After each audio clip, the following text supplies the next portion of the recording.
ہے ذکر الصالحین کفارۃ للذنوب، اللہ کے نیک بندوں کا ذکر گناہوں کا کفارہ ہوتا ہے، یعنی اللہ کے نیک بندوں کا ذکر کرو، اللہ اپنے نیک بندوں کے ذکر کے صدقہ و فیض سے تمہارے گناہوں کو معاف فرما دے گا، تمہاری خطاؤں کو معاف فرما دے گا، درجات میں بلندی عطا فرمائے گا۔ ہم جس عظیم ہستی کا ذکر جمع کرنے کے لیے جمع ہوئے ہیں وہ صرف صالح ہی نہیں ہیں، بلکہ اللہ رب العزت نے سرکار غوث اعظم کو یہ مقام و مرتبہ عطا فرمایا ہے کہ آپ نے جب چور پر نظر ڈالی، نظر بدکار کو نیکوکار بناتی ہے، بدبخت کو نیکبخت بناتی ہے، عزیزان گرامی ڈاکو کو، عزیزان گرامی کتب۔ اب میں آپ سے پوچھنا چاہتا ہوں، یہ ایک چور تھا جس نے غوث اعظم کا دامن پکڑا، نیت یہ تھی کہ میں دامن کو پکڑ کر کے جھٹکا دوں اور ان کو روک کر کے ان سے جبہ چھین لوں، لیکن غوث اعظم کی جب نگاہ کرم اس کی طرف متوجہ ہوتی ہے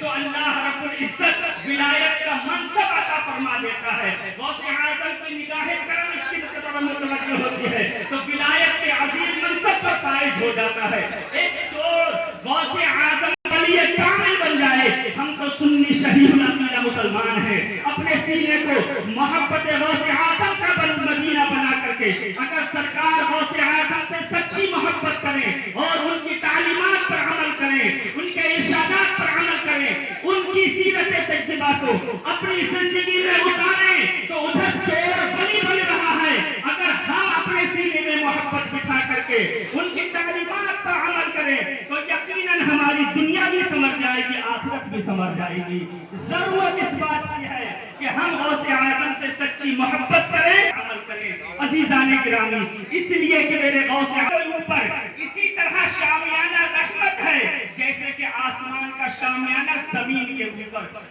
مجھے چاہنے والا دنیا کے جس کونے سے پکارے گا، اللہ رب العزت نے مجھے یہ پاور عطا فرمایا ہے، میرا چاہنے والا جہاں سے پکارے میں بغداد میں رہتے رہتے اس کی مدد فرماتا ہوں، اس کی دستگیری فرماتا ہوں۔ عزیزان گرامی، سرکار غوث اعظم کو کیا مقام و مرتبہ عطا فرمایا ہے،